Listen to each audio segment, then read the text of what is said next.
What if I told you that India could soon surpass China in global economic growth? With China's growth slowing and facing global scrutiny, India is stepping up. Today, India's economy is growing rapidly, supported by significant investments in infrastructure and a burgeoning middle class. Let's explore how Prime Minister Modi's reforms are positioning India to compete with China, not only economically but also in global influence. Stay tuned to discover why India might soon lead the world in growth. India's economy is expanding swiftly, attracting foreign investors and forging new trade agreements. The stock market is thriving, and companies like Boeing and Apple are increasing their operations in the country. However, India's $3.5 trillion economy remains significantly smaller than China's $17.8 trillion economy, which boasts superior infrastructure and a more skilled labor force. Despite these challenges, economists believe India could soon become a leading driver of global economic growth. Prime Minister Modi aims to achieve this by enhancing infrastructure, educating more workers, developing cities, and attracting more factories. Since the late 1970s, China has opened its economy, achieving an annual growth rate of about 10% for 3 decades, making it highly attractive to global companies. However, China's rapid growth has now slowed. A property crisis and concerns from Western countries about China's control over supply chains and advanced technologies are causing worry. Meanwhile, India is becoming more competitive under Modi's government, appealing to Western companies looking to move away from China and find cheaper labor. Modi has promised to boost India's economy if he wins re-election. India is investing heavily in infrastructure, with plans to significantly enhance railways, roads, ports, and other critical infrastructure by 2030. The government is also attempting to control inflation by halting the export of wheat and rice. Economists predict that India's economy could grow by 9% by the end of the decade, while China's growth might slow to 3.5%. This could make India the world's biggest growth driver by 2028, even if everything doesn't go perfectly.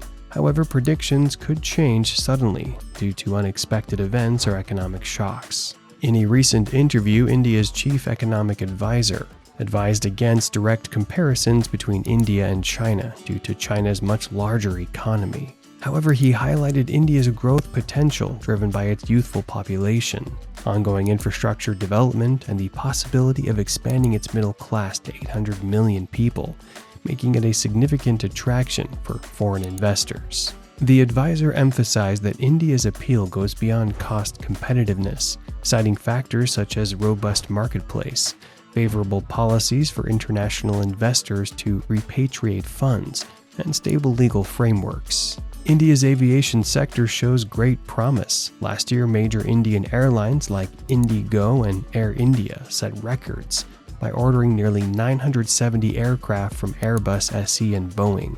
The emergence of new players like Akasa, which ordered 150 jets from Boeing, underscores the growing demand driven by new airports and a rising middle class. Salil Gupte, president of Boeing India, noted the rapid growth of aviation startups in India, fueled by increasing domestic travel demand. Boeing recently launched a $200 million engineering center in India, its largest investment outside the US, and committed another $100 million for infrastructure and pilot training to meet the escalating demand for aviation services in India. Economists stress that investing in new infrastructure is crucial for accelerating development. India, which currently has about 148 airports, plans to increase this number to 220 by next year, still lagging behind China by over 100 airports. Infrastructure spending plays a vital role in economic growth by creating jobs and reducing logistic costs. Improved transport links also encourage businesses to establish operations. Dixon Technologies Limited, an Indian contract manufacturer, is constructing a massive 1 million square foot mobile phone assembly plant in Noida. During a recent visit, over 200 workers were busy laying the groundwork for the factory, set to start producing smartphones next year. According to the chairman of Dixon Technologies, the company's workforce has grown significantly from about 9,000 employees before the pandemic to approximately 26,000 today.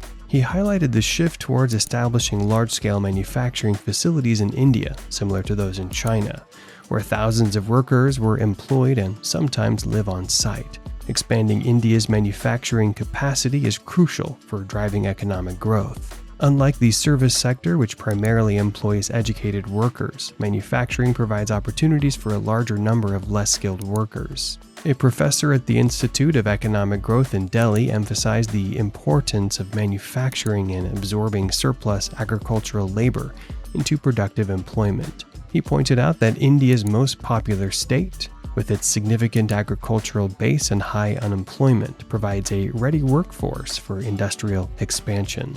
Modi's government has offered substantial incentives such as tax cuts, rebates, and capital support to attract manufacturers, leading to initial success with companies like Apple and Samsung increasing their production in India. However, these firms often assemble phones using parts from China rather than producing them entirely from scratch. To enhance production and competitiveness, India recently lowered tariffs on various mobile device components and advocated for reduced import duties in sectors such as textiles, leather, and engineering goods. Despite this progress, India remains dependent on China, indicating a shift in the right direction but with room for improvement. Despite efforts to bolster manufacturing, it contributed only 15.8% to India's GDP in 2023, compared to 26.4% in China. A significant challenge for India is its low labor force participation rate, with only 55.4% of the working-age population actively employed or seeking work, according to the International Labor Organization. This figure is notably lower for women, highlighting the need to expand job opportunities. The former governor of India's central bank and now a professor at the University of Chicago Booth School of Business stresses the importance of making India an attractive destination for manufacturers to create more jobs. Moving workers from rural areas to cities in India is a big challenge because fewer people live in cities compared to China. Only 36% of India's population lives in cities, while in China it's 64%. For India to benefit from global opportunities like China did, it needs to build more efficient cities, provide better housing, and train more people to work in factories. But unlike China, India faces tough competition from China itself, which is a global leader in supply chains. With significant investments in infrastructure and manufacturing, India is poised for major growth. Do you think India will soon become a stronger economy than China? Share your thoughts in the comments below. And if you enjoyed this video, leave a like and subscribe for more videos like this. Thanks for watching, and we'll see you next time.